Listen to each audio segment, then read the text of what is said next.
Welcome to the Investor Empowerment Series radio show, empowering your real estate investing with techniques, opportunities, and information, minus the BS and sales pitches. Now, please welcome the host of the Investor Empowerment Series, Joe Mueller, from the Tough as Nails Investment Syndicate. Joe Mueller.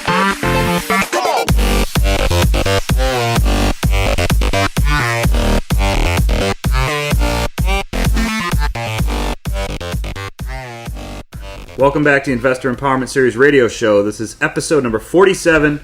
We're back again with Lee Smith, who we recently had on the podcast on episode number 45, and we broadcasted live from the IMN conference in South Beach, Miami. Today I've got Lee back on the show so we can focus on more about what he does in his market in Indianapolis, Indiana, learn more about his business model and how he invests in real estate. Lee, thanks for being on the show, buddy. Hey, man. Thanks for calling me back in. Yeah, man. No, I'm glad to have you. I just listened to that episode last night, as a matter of fact, when I was driving somewhere. It actually really was a very informative show.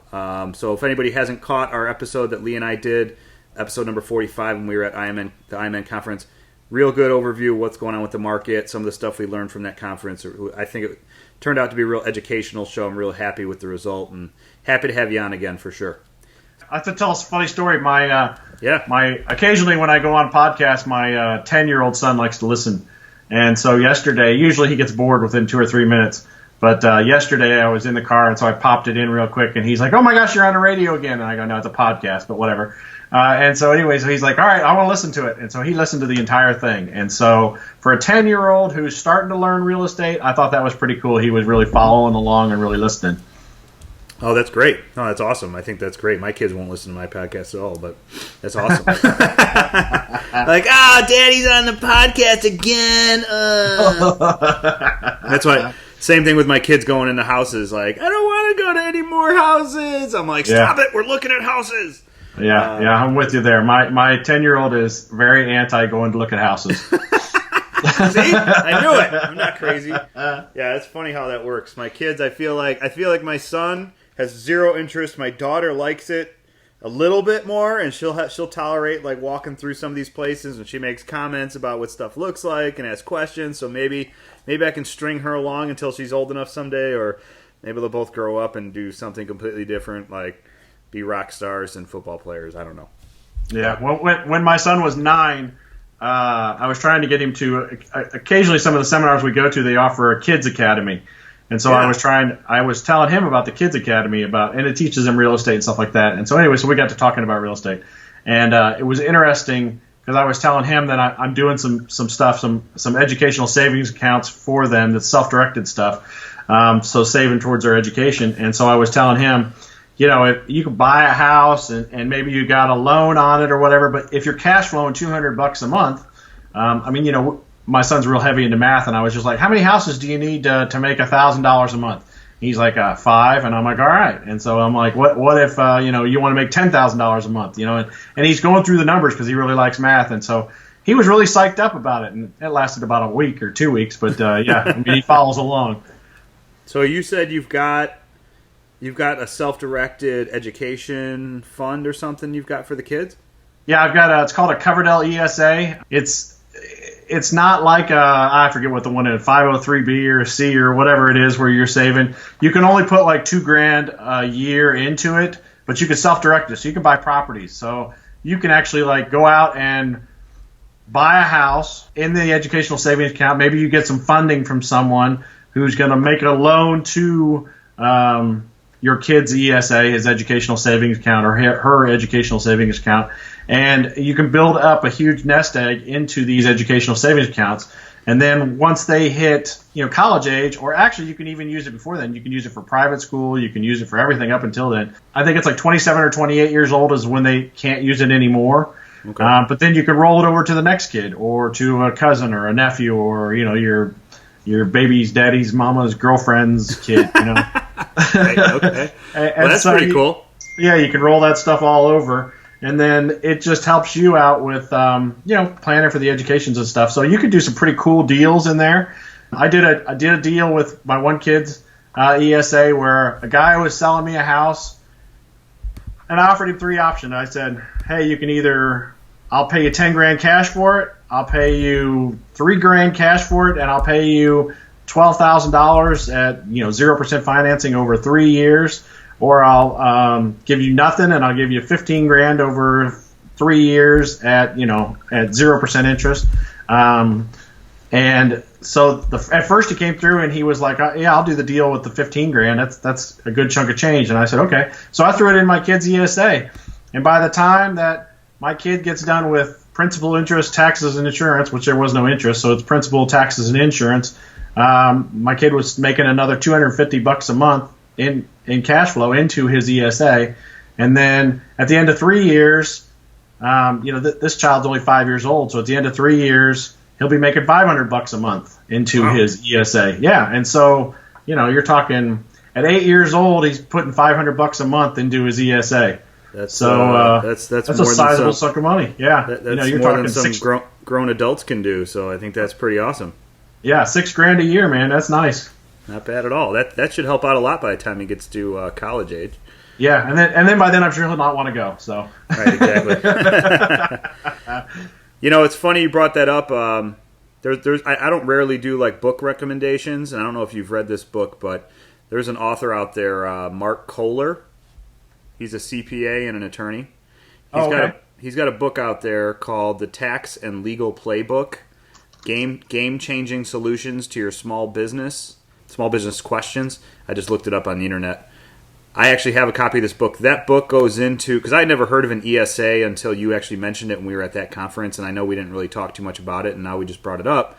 So this book goes into a lot of those like kind of finer opportunities out there that maybe your accountant doesn't necessarily blast in your face all the time like they potentially should, especially if you're in real estate and can do some of these self-directed investment opportunities for your children and for education, like using your HSA to fund your health care and self-directing that and flipping houses, things like that. So anybody who's interested in learning more about that ESA type stuff, you can either talk to Lee, which will give his information out at the end of the podcast, or I'd recommend this book as well. I get no benefit from pitching this book, but I read it. It's a quick read. It was pretty entertaining. A lot of good stories in there and a lot of good information. Lee, you as well. You might be interested in that book. It's actually pretty good. I was pretty happy with it. I'm just pulling it up right now while we're just sitting here talking. So, yeah, it looks good. 4.5 stars out of 94 reviews. That's pretty good. Yeah, he's actually like he has something to do with, I don't know if you're familiar with Renatus, but Renatus is like, at least locally, it's in Chicago. It's an education platform out here. It's an expensive one. He is one of their, I don't know what the right word is, but spokesperson, gurus, whatever. So he's got some tie to that, but all that crap set aside, whatever your thoughts are on education, gurus, and boot camps and all that, the book is no pitch. It is good information.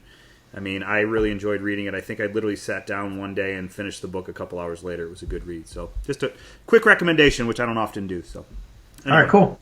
All right, so we kind of digressed a little bit, which is totally cool with me.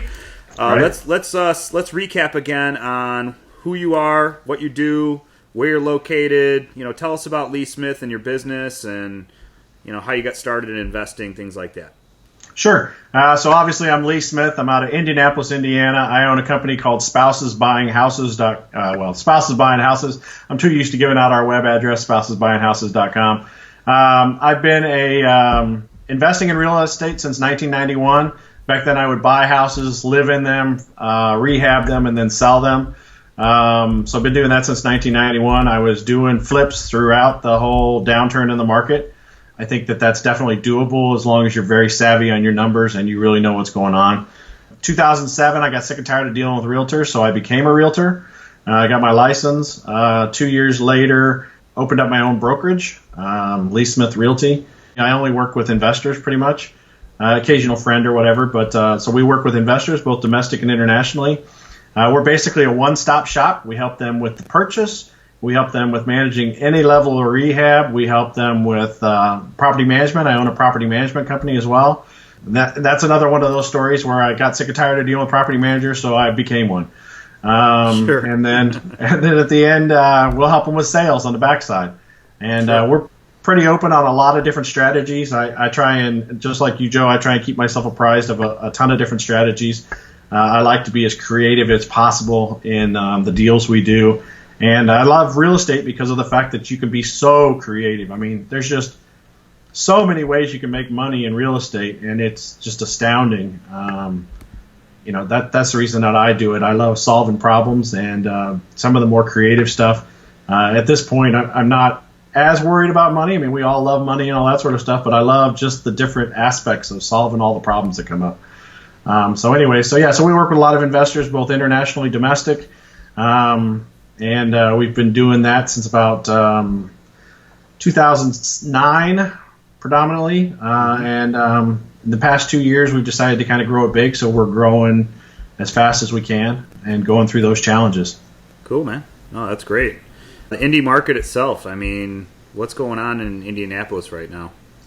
So it's a real weird market right now. By and large, everything is selling super duper quick. We're getting into a lot of multiple offer situations.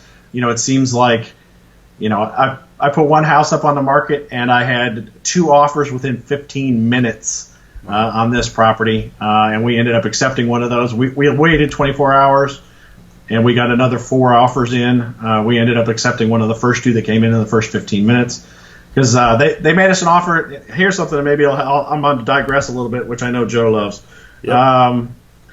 Things that can get you deals faster and easier. Come in with a no inspection clause. Hey, I don't want to. It's as is. I'm going to buy it as is. I don't even need an inspection clause. Now that's obviously a little riskier, but that definitely is an eye opener for a lot of people. Even if the property is as is, by saying that I don't even want an inspection clause, you're really opening up the doors for yourself. Also, doing stuff like I'm going to close in 7 days, or as fast as your title company can work. These are all things that I think drastically increase your chances of getting the deals because everybody wants a tried and true and no questions asked going to happen. That's a great point, man. I mean, now with the way the market is, in both of our areas, some of those small strategies that you can add into the situation can really help out. Help you acquire a property, help you be ahead of the next guy. That's what's it's interesting too, though. Depending on the experience level of the investor, I think a lot of investors rely on that inspection. Well, I'll speak for Chicago. They rely on that inspection clause as their easy out. Right. If they might not even see the inside of a property. They'll write up an offer, get it under contract for, close to or at asking. And then when they actually are faced with the decision of executing the contract, or perhaps they do execute, then they go, through the property and they're like, oh crap, this thing needs a lot more work than I thought. So it's a slippery slope either way, but maybe in Indianapolis you might have a little more success with that. In that situation, are you able to keep the earnest money if they back out? Yes and no. I mean, Indiana contracts and state contracts that come through are pretty biased towards the buyers. So there's always ways to get out of it. Like in Indiana, you have to do a sales disclosure form, even if you're an investor. And so if the sales disclosure form is not available when you sign the contract, you can break out of the agreement. Sure. So there's ways to get out of it no matter what. But I think, and towards the other end of the spectrum, I don't know if this helps or not. I think it does, and I'm going to say it does. When I sell a property, we put, usually a minimum of 20 plus pictures out there, showing, every room for maybe a couple of angles. We're showing, basements and all that sort of stuff. We also do videos where we've got a full walkthrough video where I stand out in the front yard, I walk around the exterior of the house with my GoPro camera, and I walk through the house and I walk through every room and I get shots from every angle, from a couple different angles in each room. Mm-hmm. And so I think that a lot of times it makes it easier for an investor to be able to make those deals where they're like, no inspection clause, here you go. So that was one of those cases where, like I said, 15 minutes later, these guys had responded with no inspection clause needed. So sure. Yeah, so it's interesting. And that service that you offer, I mean, that walkthrough video thing, which is actually one of the first things we kind of collaborated on because you're helping me out a little bit with some of the properties I have out in Indianapolis. And, I mean, the fact you do that is a great point. I mean, but you're also identifying a lot of these properties up front and saying, if you're going to put out a video, are you doing it? Are you recording based on a request of an investor, or are you actually saying, hey, I found something, here's the video, this might be a good opportunity, bought at this price? Yeah, so what we do a couple of things. We have a couple of services that we offer, but one of our services is we offer a $100 video tour. And basically what it includes is me going out to a property, videotaping the property, me pointing out all the issues that I see on the property. And then at the end of the whole thing, I upload the video to YouTube, let them view the video, and then I give them a rough estimate of what I think it's going to cost work-wise to fix the house up. Sure. And so, like I say, it's a GoPro, it's a high definition 1080p. It's I've got the gimbal that goes with it, which allows you to basically bounce to your heart's content, and the thing is shock absorbing that, so you get real nice clear pictures. That works great for rental properties as well, because we're doing move-in inspections and move-out inspections, and sometimes you maybe need to get a picture from your video, and that gimbal device is allowing you to get crystal clear pictures. I can just hit pause in the middle of the video, and I'm getting a picture of crystal clear, whatever angle I want, in the middle of the house. Can the listeners actually view all those videos you've taken on behalf of other investors? Or is that like a private thing you're doing with these guys? A lot of times I'll mark them private because I'm trying real hard to do SEO optimization for all of our websites and stuff like that here in Indy. And a lot of times those videos are, they paid me for the video, and so yes and no. Some of them are up there, and some of them are not. Sure. When we do a video for like a house or a rental property, we do videos for our rentals too. I mean, we do walkthrough videos, and so I'm not pointing out mistakes and so on and so forth, but it's just, it gives you an idea of what's available. So you can definitely go to our website and you can see some of our videos for our different houses, and you kind of get an idea of what it would be like if you were actually me sitting there going, yeah, this room is horrible, and the drywall, the plaster has to be removed, and we have to repaint it, and we have to prime it, and we have to do this, and the gutters are hanging off, and we need to do this and that and whatever. So but you kind of get that premise. But yeah, So we do that. Most of our investors will call me and say, hey, I'm interested in this property. Can you go take a look at it?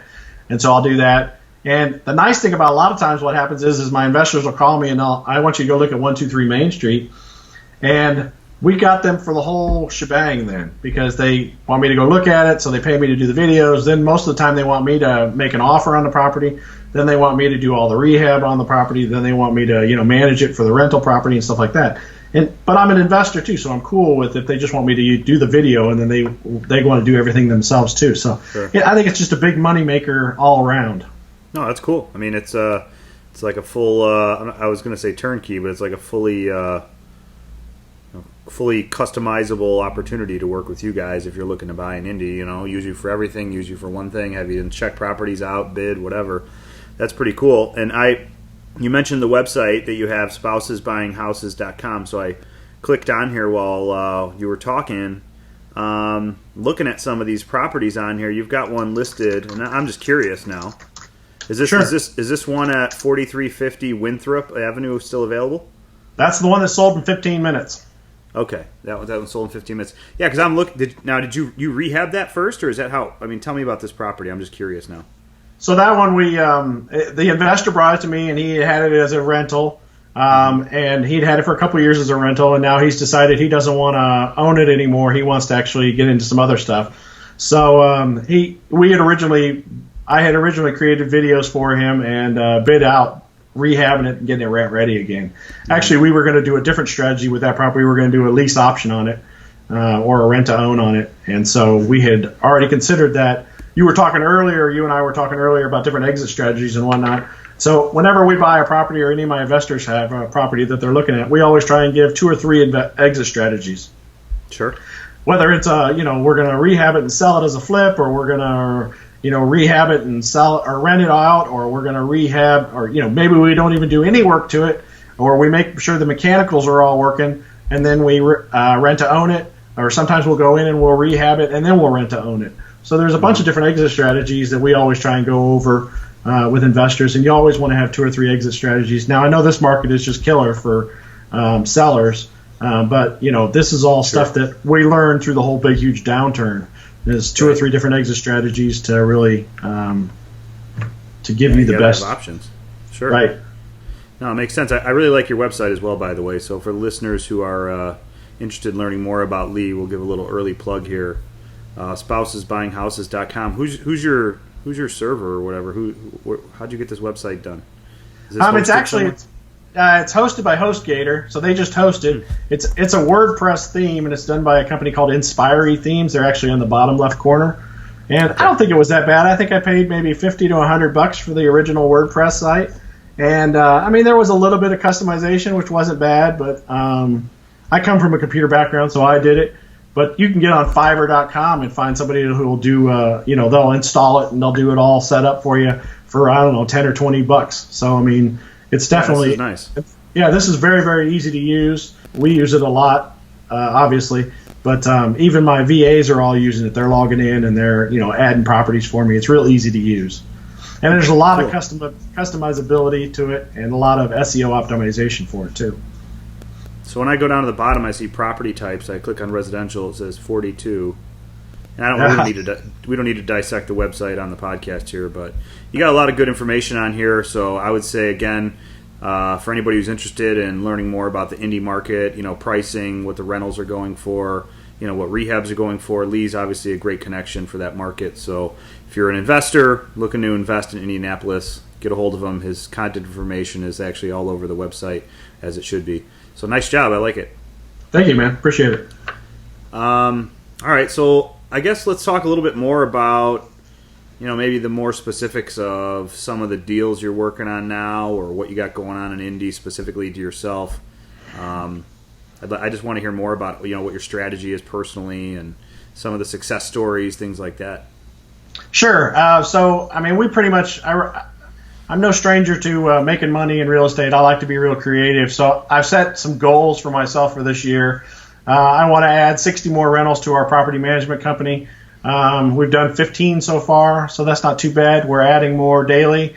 When we were at the IMN conference, and we kind of talked about this a little bit, I met a guy at the bar just kind of hanging out and chilling. I met a guy at the bar, and he owns a property management company. He manages 44,000 properties over 26 states. And he gave me some ideas on some websites to sign up with to get more people for property management. And then, so let's see, we can talk about that maybe later or something. But I also want to do 21 wholesale deals. So far, I've done 6 so far this year. And I want to make at least $5,000 on each deal. Some of them we've made $10,000. Nice. So we're always working on that. Some of them we only made $2,500, but it just depends on the deal. My goal this year, and I set it way too low, was I wanted to do $20K per month in rehabs. So basically, managing rehabs for people, I wanted to do $20K per month, and that goal was too easy. So we're actually at about $25,000 to $27,000 each month right now in rehabs that we're managing for other people. And I'm doing. I want to do 6 RTOs, which is rent to owns, and so far I've done 3 of them so far this year. So that one's a little low too, but so that's definitely something we're doing. Those are some of the goals that I have for myself for this year, and so we're working through them. Cool, man. So I know one of the things that we talked about at the conference that I remember was the way that you manage your contractors. I think the listener would be kind of interested in hearing about how you select them, we'll call it, and bid the jobs. You mind kind of diving into that a little bit? Yeah, sure. So what we do is we actively run ads on Craigslist twice a week looking for contractors. And we have 2 types of contractors we're looking for. We have more of your handyman type guy who's going to be able to fix a jack of all trades, master of none.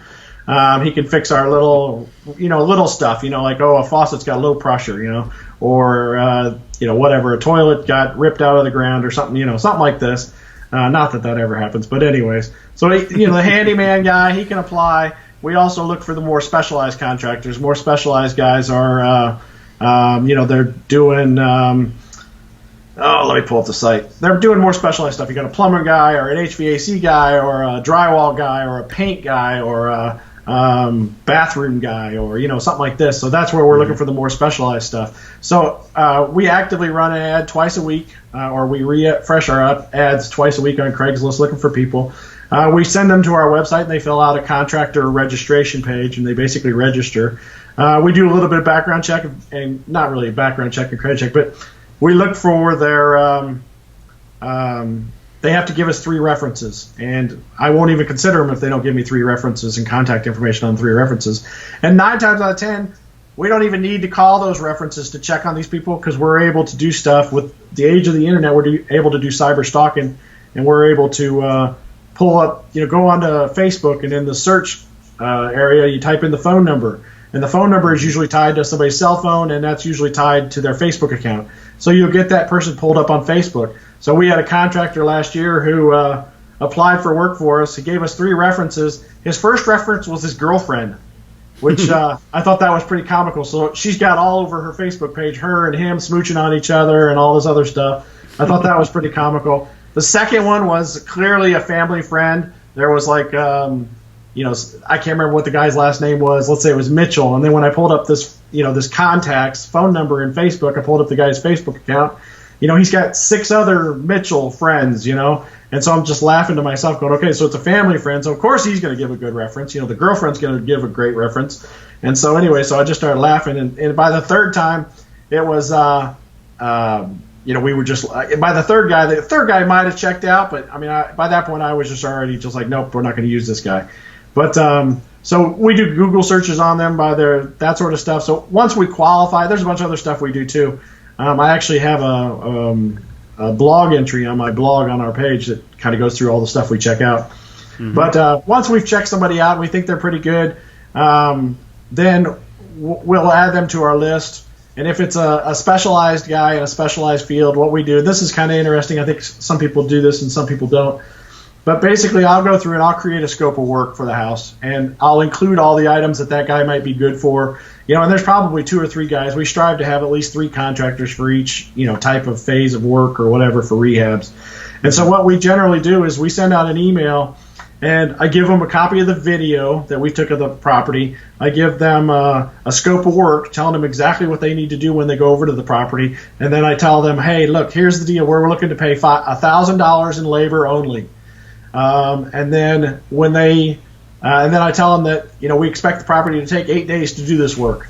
And then I say they're going to buy the materials and they're going to charge them to my account. So basically what ends up happening is it's first come, first serve. So I'll send that list out to 3 different guys or 4 different guys and say, here's what we want you to do. Here's the video. Here's how much we're paying. And you got 8 days to do it. Who wants it? And the first come, first serve. So the first guy who texts me back or emails me back and says, I want it, he gets the job. And so most of the time my guys within 3 to 5 minutes, I've got one of my guys who wants the job. Wow.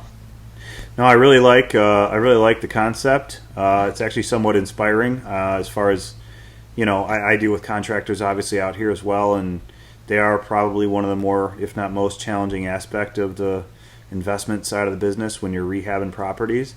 And, again, I've never really done a podcast where I've been scouring the guest website, but I'm on your website and I'm looking at the contractors tab, and you pretty much lay it all out there, what the expectations are, how you work, when they get paid, how the materials are supplied, the fact they're picking them up, and if something's miscalculated, like, hey, we needed 20 sheets of drywall, and then they figure out they needed 25, you've got right on there, the contractor's responsible to pick up and,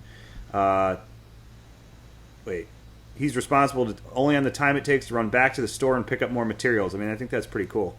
Yeah. The way you've laid it out. So that I especially like the fact it seems like you've kind of systematized this in a way where it minimizes the amount of effort on your end that needs to go into that day-to-day management of that side of it, which is pretty neat. I might have to emulate this a little bit on my side. I have to borrow, beg, and steal from you a little bit. That's pretty cool. No, that's fine. That's pretty cool. Yeah, I mean, I begged, borrowed, and stole it from someone else. So,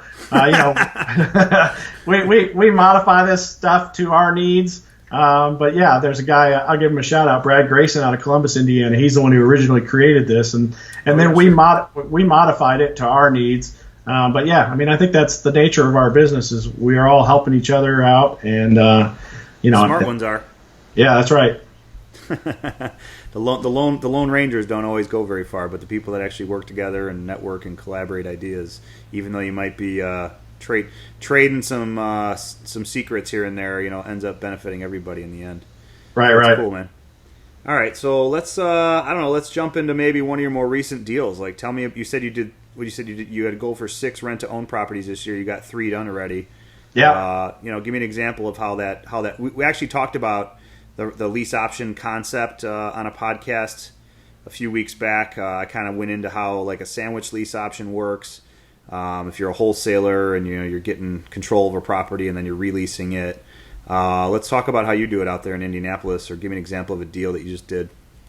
Sure. Indiana is kind of a little bit odd. Any contract that you write up for over 3 years needs to be recorded with the state of Indiana. And so also the fact of the lease option, it offers us some capabilities that not necessarily writing up a note and mortgage on a property would, or selling it on land contract or contract for deed or whatever you want to call it.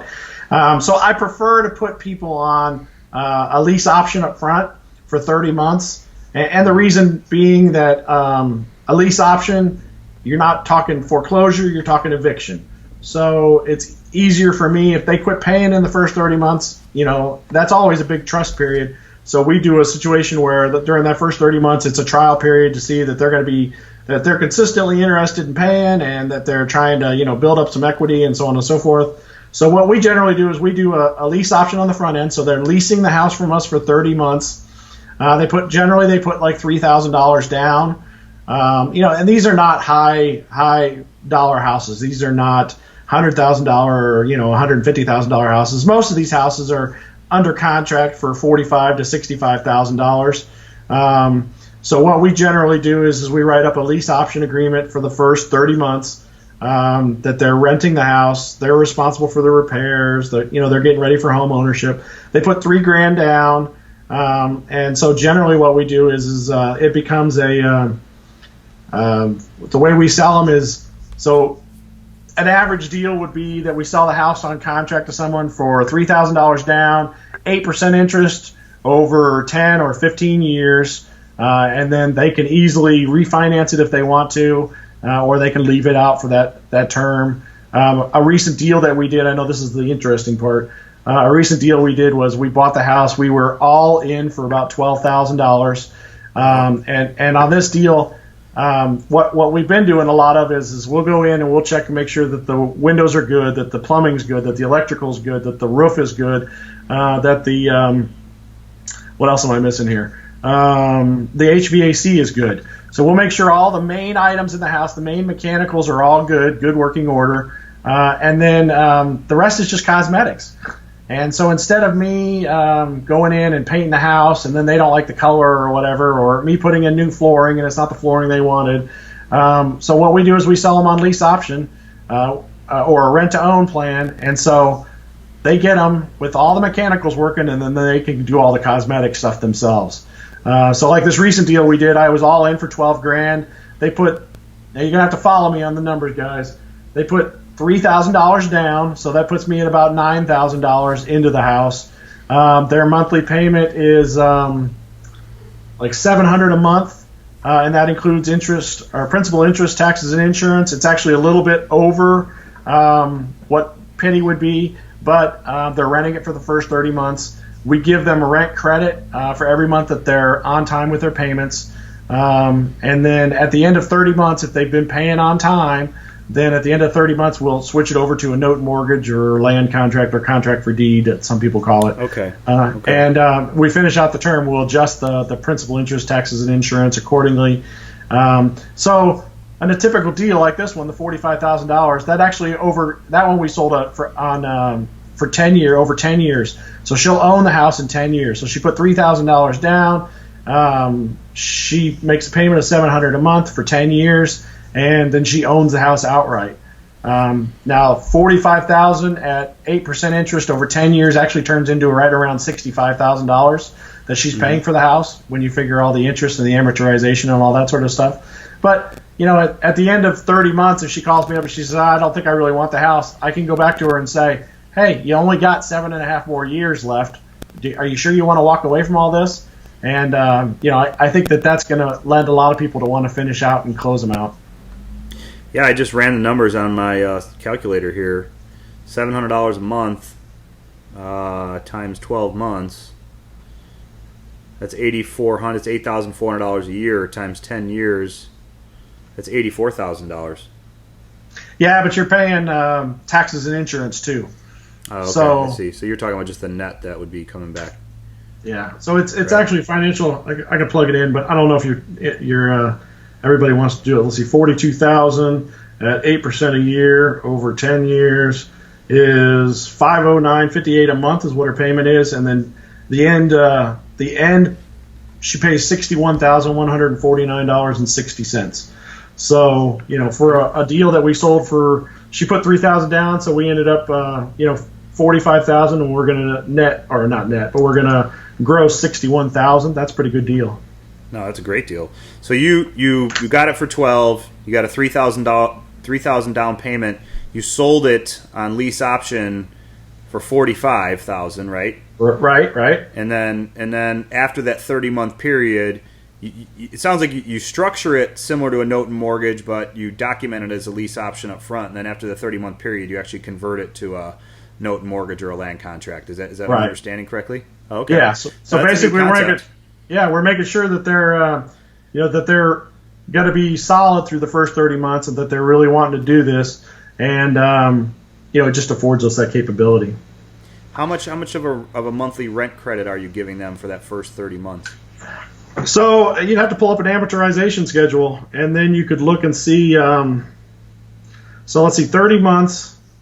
What I do is I take the initial loan amount, and then at the 30-month mark, you'll look at it and say, what's the balance due on the note? Mm-hmm. And then I just figure out an average. So I'll take, whatever, 42 minus 34, 403, 46, whatever that is, divided by 30 months, and I come up with that rent credit.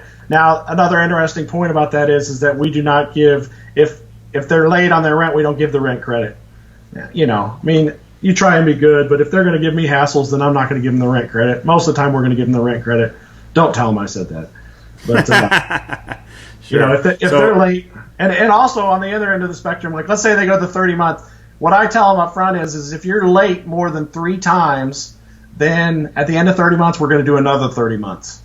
But they'll still get their rent credits or whatnot. But it's just a way of us, it's just kind of a trust game. Is that what I want to say between the two of us? I want them to own the house, and if a furnace went out in the middle of the winter time and they couldn't pay to replace it, I've told them, hey, give me a call. Well, I'll get a new furnace installed. We'll get you back up and running, and then we'll figure out another payment plan on that other furnace. I don't want them to, freeze the house out, or I don't want them to be going through hardships and stuff like that. We work with them. We want them to complete it out. I'm making enough money on the deal that I don't need to be, a stingy Scrooge, although I like to be sometimes. So after hearing all these numbers, you mentioned earlier that your son is kind of a math kid. It sounds like you're kind of a math kid too, because you're spewing a bunch of numbers all over the place. I couldn't even follow along that well, but no, that's cool, man. It's a good concept.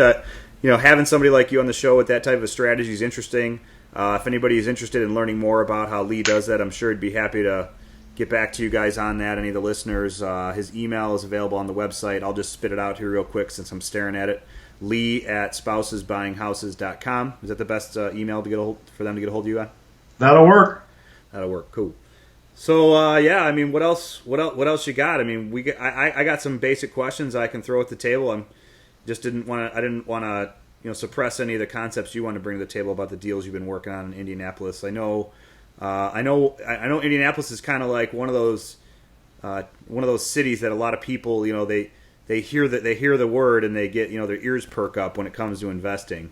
So, what's... I think a couple. I was just saying it was a couple things. Indianapolis is a great market right now. There's a website that I think a lot of us hang out on. It's Bigger Pockets. I'm not sure if I'm supposed to give them a plug or not, but we hang out on Bigger Pockets. And I get a lot of people who hit me up, and a lot of people that are a lot smarter than me. I'm a pretty savvy guy, but there's some guys that are really, really smarter than me, and they follow a lot of what's going on in the market across the U.S. And I think that they've said. No diss on Chicago, but the top 3 markets right now are like Kansas City, Indianapolis, and then I think the third one is like Memphis. Yeah, sure. And for rentals or just the markets in general? Rentals, I think, is what they're talking rentals. about. I think that's what I was hearing too. It's funny you say that, like no diss on Chicago, because I was so surprised when we were at the conference last week how many of those panels and sessions we were in where Chicago was like the hot topic. Right. And, I don't know how much one would assume these $1 million hedge fund buyer types have data analytics, up the wazoo. But, Illinois is one of the few states in the United States that's, on average losing like thousands of people per month that are moving out of this state because of the state of our government and the lack of funding, and, our current political environment is pretty terrible. So I found it pretty. I was actually surprised when it seemed like every time we walked into a room, they were like, Chicago, Chicago, Chicago. Yeah, that's a great flip market. That's a great rental market. And I'm like, great. I'm like, where are you buying at? The south side of the city? I mean, if you look at a spreadsheet, yeah, we can sell you a house in Inglewood for $15,000. And by the time you're done spending $50,000 on it to rehab it, because it'll be a piece of junk at that price range, especially in that neighborhood, and you've had your copper stolen out of it 3 times in the process, even when you're live-in security guard that you have to hire, which also is like a local ordinance in the city of Chicago, by the way. We have like laws where you have to have like 24-hour security on some of these rehab properties. I mean, it's ridiculous. You spend so much money to get these pieces of junk in a rehabbed condition, and then you move in a tenant, and 6 months later they vacated it or the copper's gone again. I mean, I was so curious as to where their data was coming from. I know Chicago's it's a great city. I enjoy investing here. I believe there are better places in this country to invest. Maybe on a flip level right now, the market's pretty hot over here, so that makes sense to me. But to hear these guys that were like, Chicago, Chicago. I mean, Indianapolis is a much more stable rental environment. Like you said, Memphis I've been hearing about for years. That's kind of like your little brother up and coming. They've been growing and growing and growing, and a lot of people are moving down there. A lot of industries developing there. Kansas City as well. I mean, they've been around as a great rental environment for a while, and I think a key point to bring up is that the price points comparative when you're buying in like an Indianapolis or a Memphis or a Kansas City, you can still purchase properties, that are rentable, good condition, habitable houses for, sub $75,000 and rent them out for a good return. Where in Chicago, unless you're like, playing in the junkyard / graveyard that you don't want to be outside past 4 o'clock in the afternoon type places, I mean, you can't buy anything that's in good shape for those types of price points. So it's kind of interesting. I don't know. Yeah. One of my takeaways, I was pretty surprised. I was talking to somebody about it yesterday, and the fact that was a big discussion point in a lot of those panels. I mean, I'm not dissing my city, but I was pretty surprised to hear it, to be honest. So yeah, well, I watch. I've got a bunch of keywords tags in Bigger Pockets that I watch, yeah. and there's a lot of stuff Northwest Indiana and Chicago. A lot of people up there in the suburbs and whatnot, that are doing properties. Eddie Mack seems to be doing pretty well up there, even though he's in the hood. But yeah. I mean, his numbers are pretty doggone impressive. And so it's interesting to watch. I mean, there's deals everywhere. I don't care where you're at. That's true. And it's just a matter of finding them and knowing your numbers to where you can actually do them. You just hit on something that's so important to bring up, though, and it actually ties right into why you're on the podcast today. Is the reason why Eddie McCracken is successful is because the market he invests in the south suburbs of Chicago, he knows that market like the back of his hand. He knows every street in the in the cities that he's investing in. When he sees an address pop up on the MLS or on the auction block or whatever, he gets a return from a mailer that he put out there for a direct mail campaign. He knows exactly where the house is. He knows the good part and the bad part of the street. He knows, hey, don't go west of, Fifth Avenue when you're over here because that's where the ghetto is, blah, blah, blah. So that's real important if you're going to be focusing on, those types of like, C minus or D plus areas. And right. The way I'm going to wrap this back around to you is if you're an investor coming in from California and you're buying in those types of areas, I mean, you got to be pretty doggone aggressive and have a pretty strong team on the ground in order to be successful if you've never even stepped foot in that type of a neighborhood or don't really know it that well. Having you as a partner, looking to invest in Indianapolis, I mean, that's you're basically handling that aspect for the investor to begin with. So I mean, it's like two different ends of the spectrum. Like people hear that, like, hey, yeah, it's a great opportunity out here, but the numbers look awesome. Cash flow $10,000 a month on a 15-unit portfolio. I mean, that's incredible. But the backside of it, management heavy. You don't know the areas. A lot of times there's these packages going out that are, after you evaluate them, they look great on paper, but in the real world, your CapEx, your maintenance, your turnover, vacancy, tenant problems are huge. So right. finding somebody like you, which honest guys out there in this business that are out there to also make money but help people make money. I mean, they're not around every corner. So kudos to you for offering those opportunities for other investors, and that's just my plug for your company, because I feel like since we've been talking more, I'm like, man, I got to do some more stuff in Indianapolis. I should just have Lee find me some properties and fix them up and manage them, and I don't ever have to worry about it. I mean, that's what you want, right? I mean, that's a true investor. I mean, on some levels. I know you and I talked about that. I don't know how you put it, but the fact that it's really hard to invest in other locations because, like, you want to put your hands on the house all the time. You want to see it. You want to be there. Right. Yeah, you don't want to be an absentee. I grew up in a family where we owned family-owned businesses, and my dad used to always say the fastest way to lose money is to become an absentee owner. And, so you definitely, I mean, boots on the ground. I mean, I can't tell you. I joke with my contractors that work with me all the time, my back office staff and all that sort of stuff, that we have become Indy's cleanup crew. Investors come into Indy, and they just get took to the cleaners. Sure. They pay way too much for a house. They get sold a bill of goods. Oh, the house is going to be worth $80,000 fixed up, and it's going to rent for $900 a month, and it's this and it's that, and they buy the property, and then the ARV is not $80,000. It's $60,000, and the rents are not $900. They're $600 a month or $700 a month. And so and then some of these and not everybody is bad. Don't get me wrong. I get to see it day in and day out. But a lot of times people call me and, hey, I'm looking at this, multifamily, and they've got each side rented out for $600 a month, and I'm like, something's wrong. And we look at the numbers and come to find out, the owner's paying utilities, and that's just the wrong road to be on. Because in Indiana, and I'm sure up in Chicago, if you're paying utilities on your rentals, your tenants are going to crank the heat up in the wintertime and then open a window up in order to cool down. And that is not an electric or a gas bill that any owner wants to have. I've been there, done that, and got the T-shirt. I don't need it again.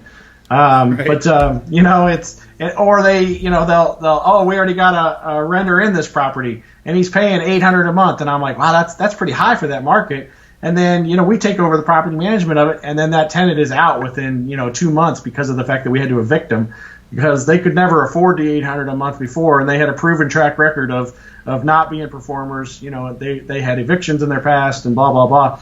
So some of these wholesalers, sometimes not wholesalers, some of the turnkey guys, some of that sort of stuff, not all of them, don't get me wrong, but some of these guys, I mean, they'll just filling bodies in and charging people out the wazoo for stuff, and we get a lot of investors who, I mean, I can't tell you how many investors I get that come in and then we get them straight, and they've lost their fannies on deal. And, we get them straightened out. We get the property back to performing. And by that time, they're just so fed up with it that they call me and they're like, all right, I know we got it back performing, but I just got way too much money in it, and I'm just fed up with the whole process, and I just want to sell them.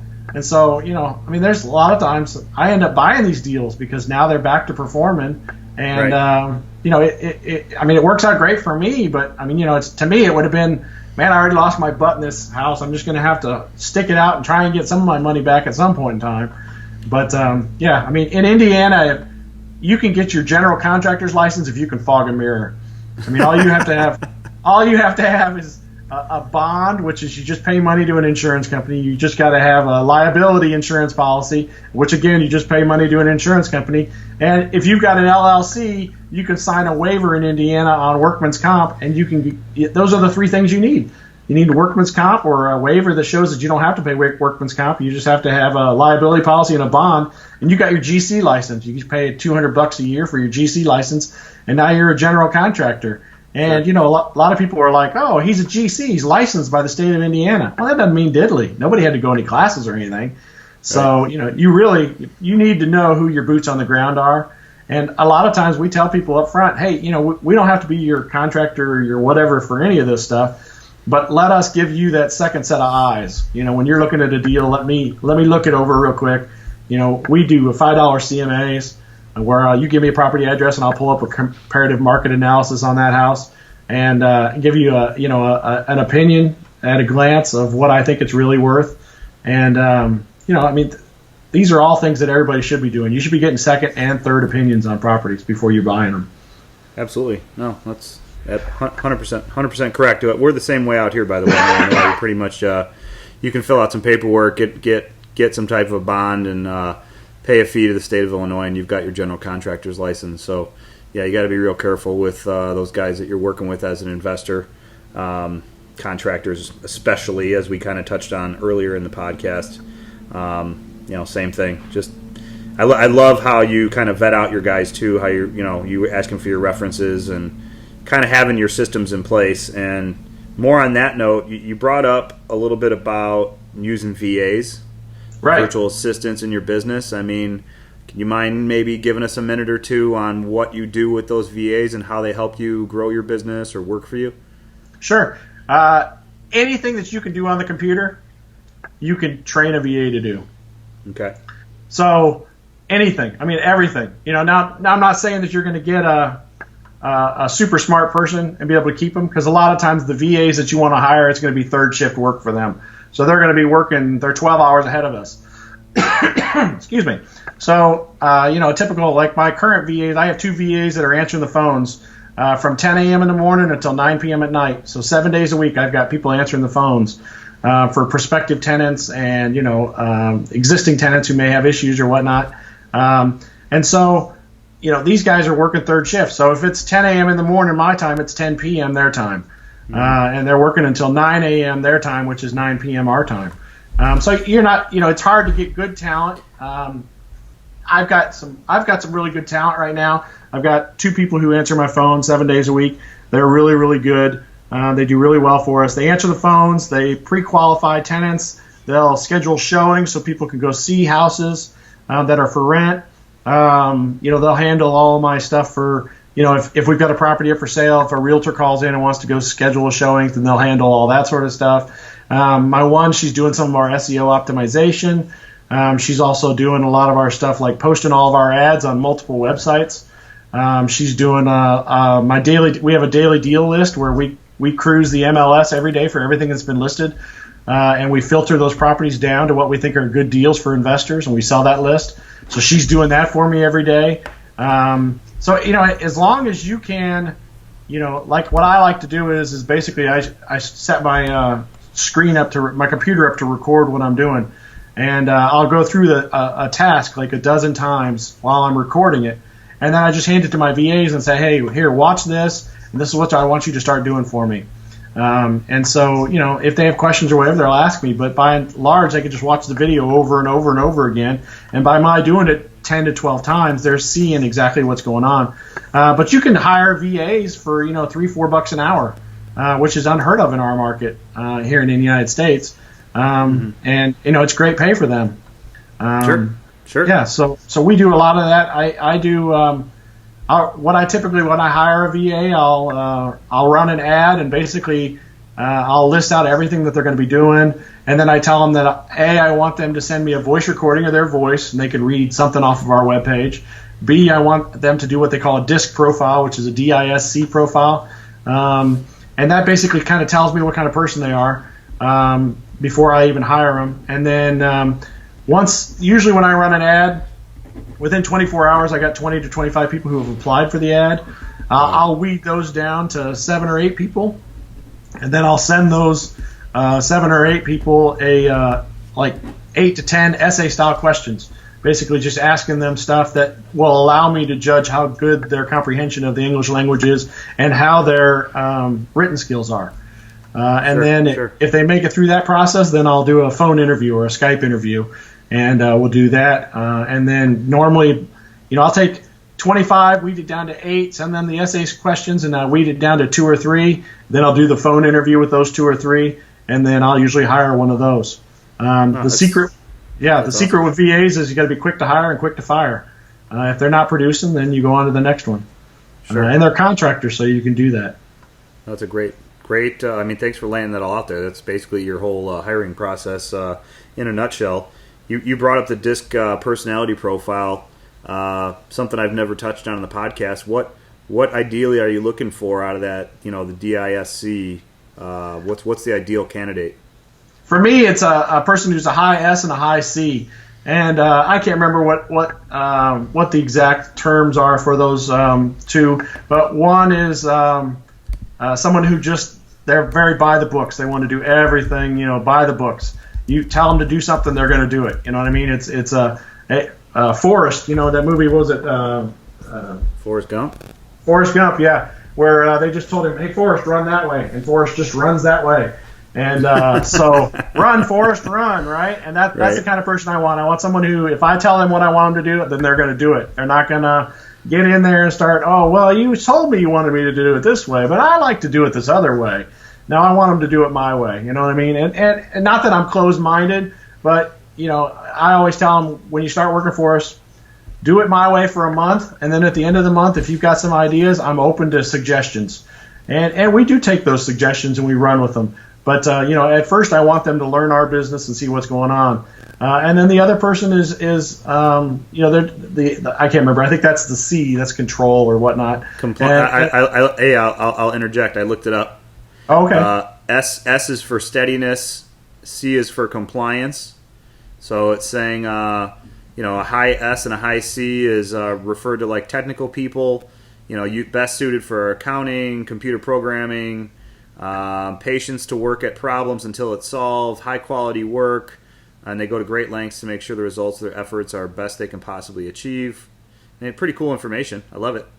Yeah. The other two profiles are a D and an I, and a D is a person, a long time ago I used to be a high I. That's a person who wears a lot of bangly jewelry, and they want everybody to like them, and they want to be liked and all that sort of stuff. But as time has progressed, I've become a high D, and high D is a person who's very demanding, doesn't really care what other people want.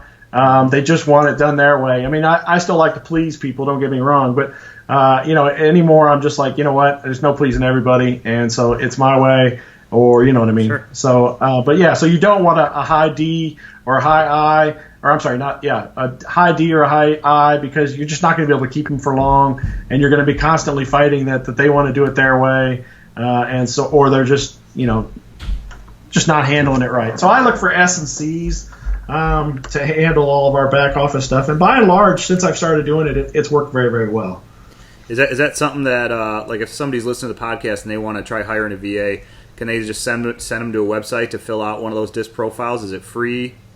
Yeah, I use a website out of the Philippines, and it's onlinejobs.ph, and you pay $45 a month to try and hire people, and then once you hire them, you can cancel your subscription. Onlinejobs.ph.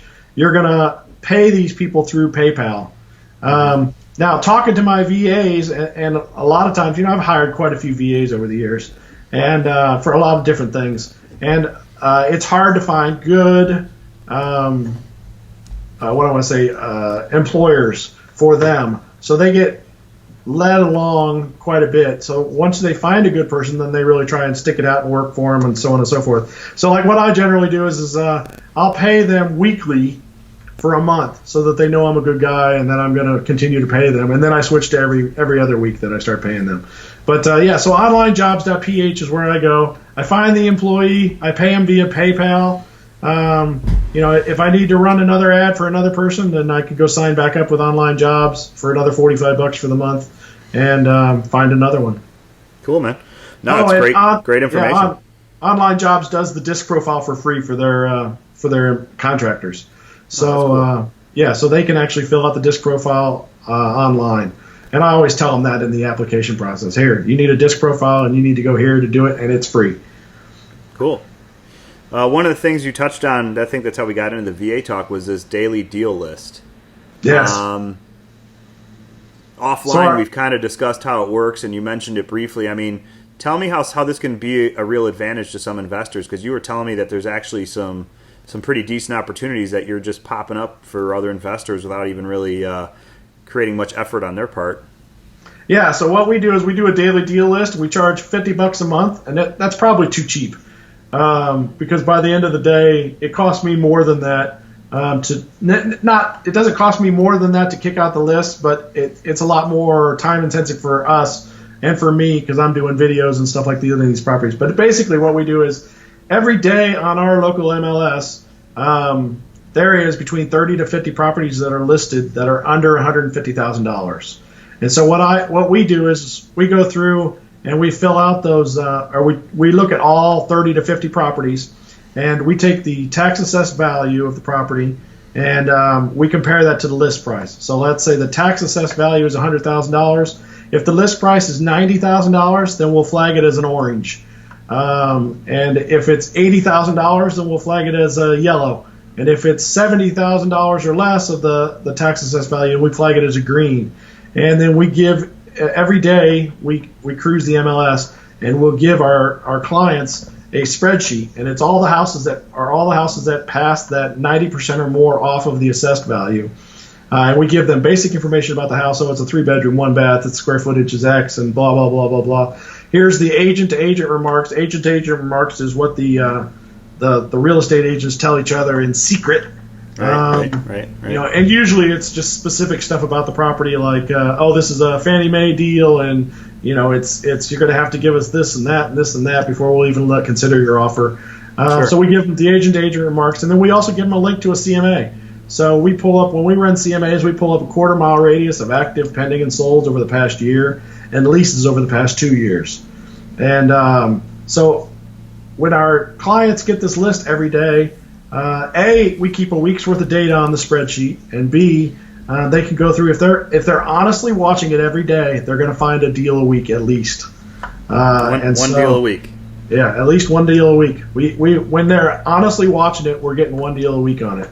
And it's not time intensive on our part because I think it takes about an hour a day for my VA to go through and create the list. Mm-hmm. But then if they find a property that they're interested in, I'll go out and look at the property, videotape it, and give them a rough estimate of work or what I think it's going to do to get it done. And so, and then the big thing is that A, they pay $50 a month, and then B, we tell them that since they're using the list, that they got to go through us for buying the property. So that way we get our realtor commission on it. And then a lot of times they want us to do all the rehab work for it too, manage all the rehab work for it too. And then, Of course, property management, et cetera, et cetera, et cetera. So it's kind of, sometimes it's a lost leader and sometimes it's not. No, I mean, it sounds pretty cool. I mean, I'm interested in seeing how that works on your end. I mean, I'd love to see one of the reports, maybe an old one or something, just to kind of see how you structure it and what it looks like and how the numbers work. So I have some more questions, but we've offered a lot of sizzle in the podcast. We're about an hour in at this point, which is typically where I say, okay, we got to start kind of wrapping things up. Because at this point, it's like, AM radio, you listen for like 20 minutes, then you switch to the other station, listen to some Metallica for 5 and whatever. Right.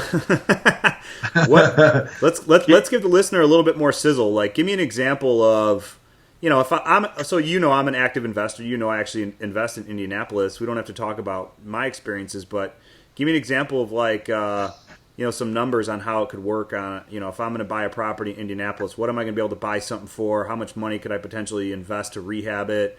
And then, what am I going to rent it out for? And what's my net cash flow going to look like? But obviously, that's a very, very broad question, but, maybe use a specific example or whatever. Sure. I mean, there's a lot of, I would need to know more about what your strategies are. I mean, there's 4 or 5 different strategies you can use in Indy.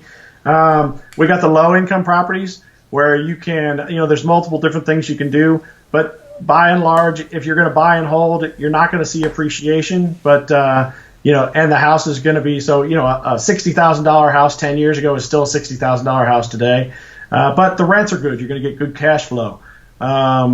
You can go into the bread and butter neighborhoods where you're going to see some appreciation. Now, Indiana doesn't see a lot of crazy appreciation. I mean, we're about 3% per year, either appreciation or depreciation. But, you can get into the bread and butter neighborhoods. You're going to see some appreciation, but you're not going to get as much cash flow out of them. Now, some other strategies that we do, I work with some of these investors. We do some of those lease options or rent-to-own deals with those investors. So, they're seeing some of those deals. We're doing those lower income stuff and whatnot. And so they're making real good profits off of it. And then a lot of times they'll have us manage it. They just don't want to mess with it at all. They just want their checks each month. So, we'll help them with all that sort of stuff. There's, just a lot of different strategies that can go on. I mean, we did a deal recently where it was, I think that we were all in for $28,000 on the house, and we sold it on contract for $65,000 over 15 years at 8% interest. And $65,000, they put another $3,000 down. $65,000 over 15 years at 8% interest is actually $106,000 that they're taking in. So, you put 28 into a house, and if you sold it outright for 65, you're going to make 37. But if you finance the deal, you're making 106 minus 28. Yeah, you're making like $7,000 on the property over 15 years. Those are hellacious numbers, man. Yeah, no, that's great. I mean, I'm more of the net monthly cash flow guy. So, I mean, would it be logical for me to say I can buy a property out in Indy and be all in? I mean, you kind of gave some numbers just now, but can I be all in on a property I can acquire for under $50,000 with it being rehab completed and have it rented out for $750, $850 a month and net cash flow like $400 or $500? Or because I know your taxes are a lot different than what I'm used to. Yeah, the property taxes in Indiana are for non-owner occupant is 2% a year. So if the property is valued at $60,000, then it's $1,200 a year in taxes. But yeah, I mean, we're seeing if you're putting 50 to 70 in, you're getting $800 to $1,000 a month. If you're putting 30 to 50 in, you're seeing $700 to $900 a month. I would say probably closer to $700 or $800 a month on those rentals. If you're going into you can see some stuff that's in the $80,000 to $120,000 range, and those are the ones that'll have appreciation, and they're going to rent for $1,000 to $1,200 a month. What about financing out there? I mean, is it mainly a cash buyer's market as an investor, or is there opportunities to get financing from like a local commercial bank or whatever to acquire and rehab and refi these properties? Yeah, the only problem with cash is the way to go. Cash is king. We all know that. Right. The only thing that when you start having to finance with a lender, you're putting 20% down or 30% down. You're actually competing against owner occupants. And in this day and age, everybody watches HGTV, and they're seeing all these painting carpets is super easy, and so nobody's scared of that stuff anymore. Sure. So when you're trying to get a loan from the get-go, then you're looking at you're going to have a lot of competition, and a lot of owner occupants are thrilled to death if they can buy a house. If it's going to cost them $10,000 to rehab it, they're thrilled to death if they get it for $5,000 under market value. So I mean, those are the kind of things you do. Now, when we were at IMN, I ran into a couple of vendors, and they were doing. One of the vendors was doing. Let me pull up the paperwork. They were doing a fix and flip line of credit. So basically, they create a line of credit, probably similar to a home equity line of credit, but they create a line of credit for an investor. And then when you find deals, they will fund up to 90% of the purchase price, and they will fund up to 90% of the rehab, so that you can, buy the house, fix it up. That's where we're seeing the big numbers, the big earnings, the big returns is on stuff that needs a lot more work that a general homeowner cannot buy. Sure. But so like this company here, they'll set you up with a line of credit. You could go in and buy the house and buy the do the rehab, and then you can then cash out refi it. And they've got some stuff that they'll switch you over to. I'm looking for the paperwork here. I got it in front of me because I've been really looking at it. They'll switch you over to a single rental loan. So you could, once you've got it done, or they've got a portfolio rental loan. So you could switch the property. Once you got the property done and rehab, then you could switch it over to one of those loans. And the rates on them are pretty decent. They're not, you're talking 6.99%, something like that. That's pretty decent for our market. Sure.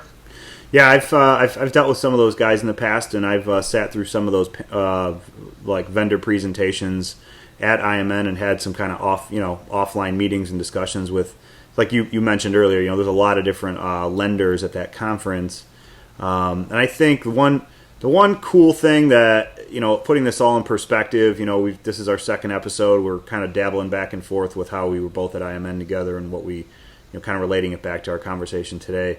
Is I sat through, they called it the Shark Tank. I sat through that one actually in Arizona last year, and I didn't know what to expect out of it because you think Shark Tank, like the TV show, and it was similar, but they kind of did it on a financing level. So they had two guys get up there and present, and these were bigger, institutional types.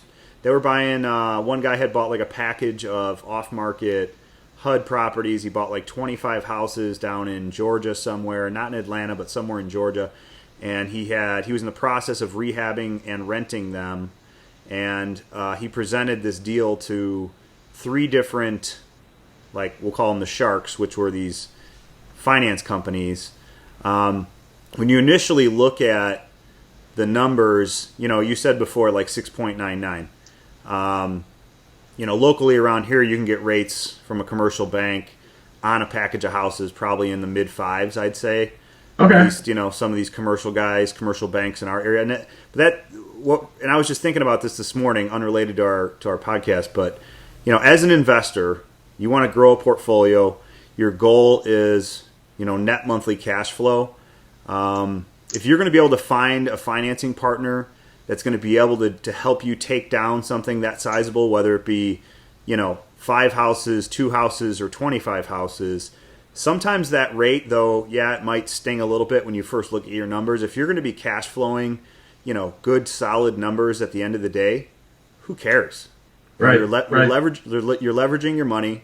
You're making a good monthly income off of it. It's created your ability to acquire a larger number of houses. And I know that this might be out of the scope for a lot of the listeners, 25 houses, whatever. I'll never do that. But I mean, that stuff is possible. And as you grow as an investor, that's how your mind needs to kind of start, drawing towards is, well, what's the next thing? What's the next step? What can I do to improve?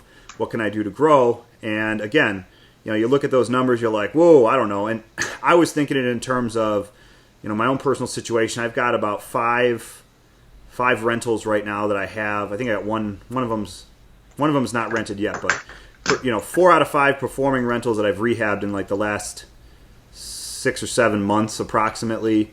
I've got private money out on all of them, and I have to refi these guys within a year.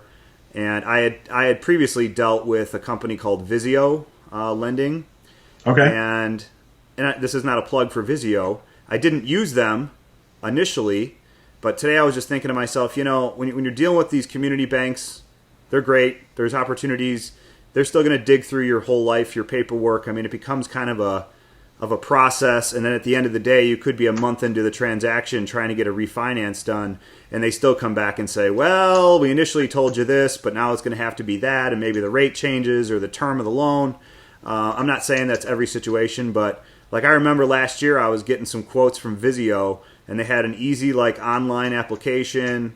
Their sales rep called me, a couple hours after I filled it out, and we talked about the property. He asked for some very basic information from me, and they basically made me a loan offer, within 24 to 48 hours, where I was like, okay, that's awesome. I mean, if I was if I was acquiring 10, 20, 30 houses a year, which is kind of my goal, and on occasion I've been able to do, but not really.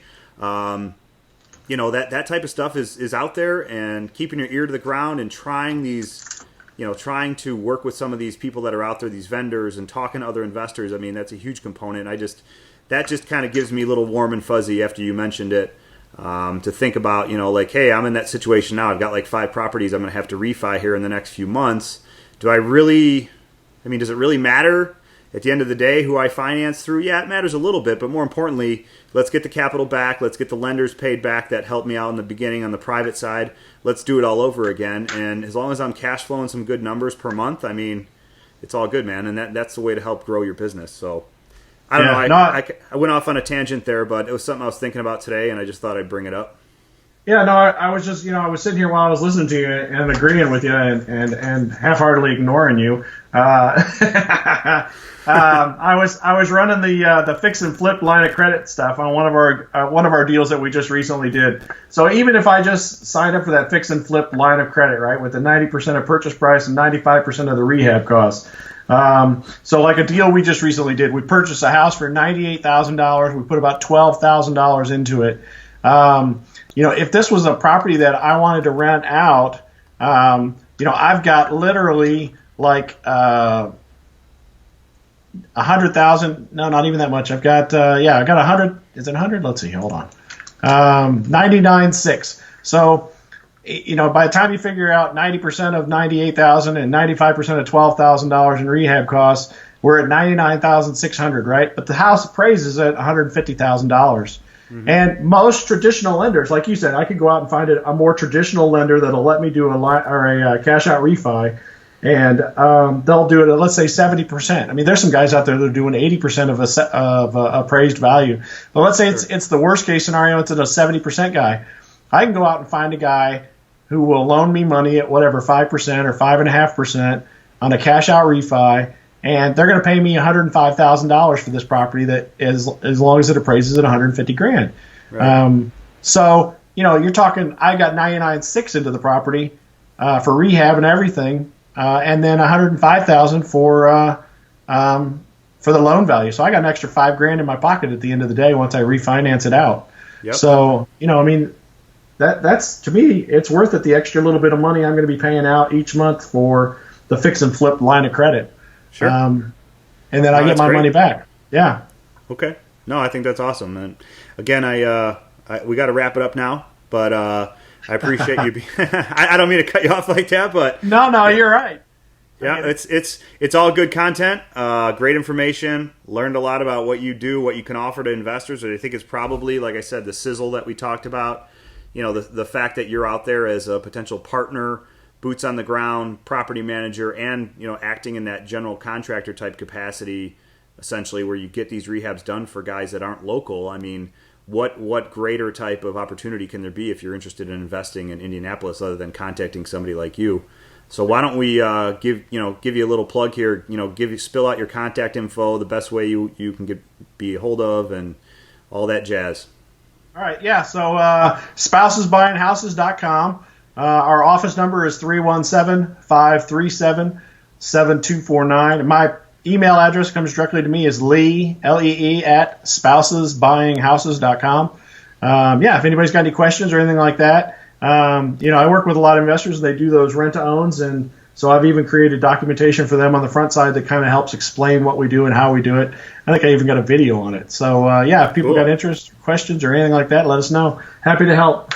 All right, man. No, that was awesome. I appreciate you being on the show. Great show. A lot of great information. Learned a lot about you and the Indianapolis market and how to invest out there.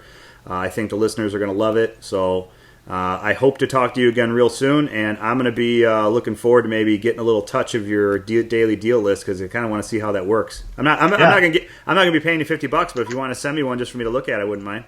Yeah, anybody who calls me, anybody who's interested in the daily deal list, I'll be happy to send them, the most recent one. So today's daily deal list, and I'll shoot you one right now because she just sent it to me, and so you can look it over and see if it's something that's interesting, or maybe you can put it in place in your market. Dude, that's awesome. I totally appreciate that. All right, man. Problem. You have a great rest of the week, and I will be talking to you soon. All right, man. Thank you.